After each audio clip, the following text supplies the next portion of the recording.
This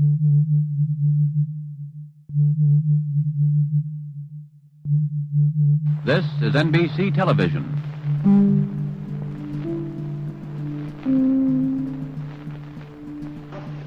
We have obtained the results from the state of Ohio, which assures victory for President Truman and Senator Barkley.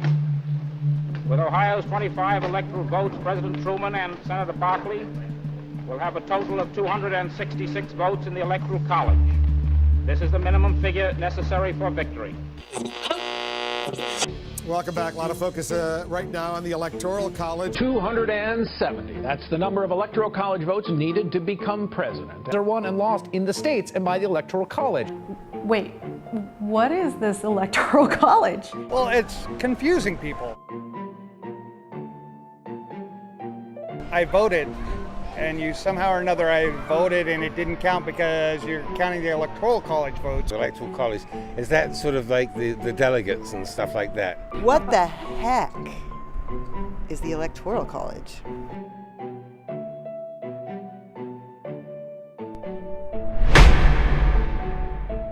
The Electoral College sucks. Me voting doesn't make much of a difference. That's how I feel, but it doesn't stop me from voting.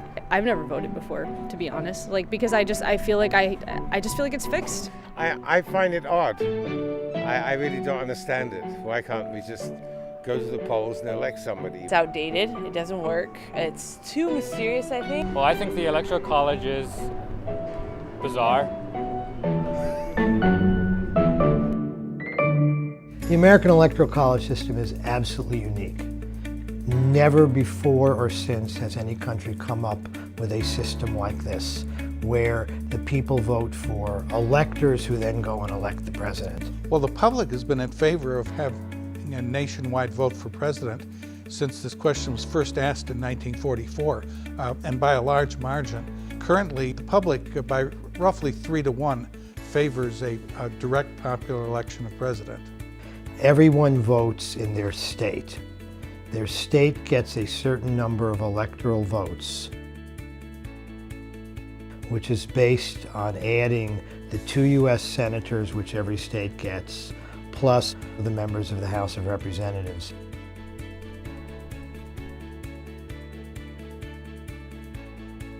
Today, 48 states have the exact same state law, which is basically called winner take all.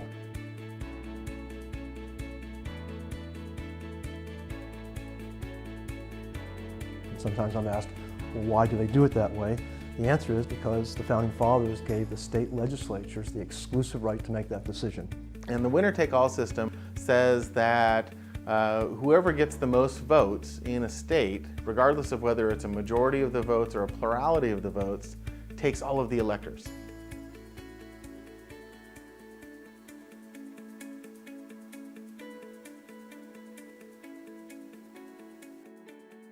What we see, 74% of the vote is in. Humphrey has a lead, but small.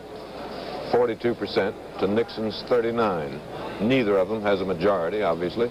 The majority was denied them by Governor Wallace, who got 19%. North Carolina settled a long time ago, projected a long time ago. 86% of the vote is counted, and the projected winner is Nixon with 39%, also not a majority. At the end of the night, the candidate with the most Electoral College votes is going to be elected. It is possible that you could have a tie.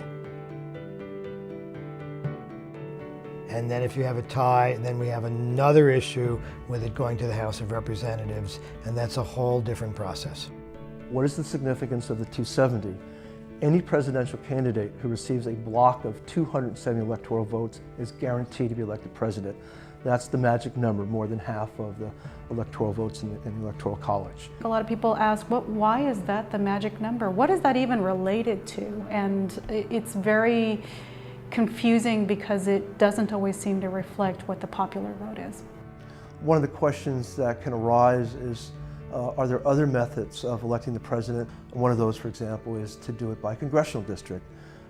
Maine and Nebraska are 2 states that actually do it by congressional district. The answer is the congressional district approach on a national basis would take the current system and just make it worse. Under the congressional district proposal, It would mean that the entire presidential election would be conducted in whatever congressional districts are contested in this country. And estimates on how many districts there are that are competitive are very low.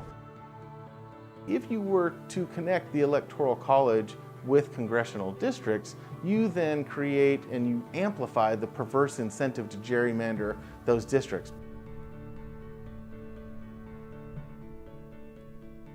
Because then no longer are parties competing over control of the House of Representatives.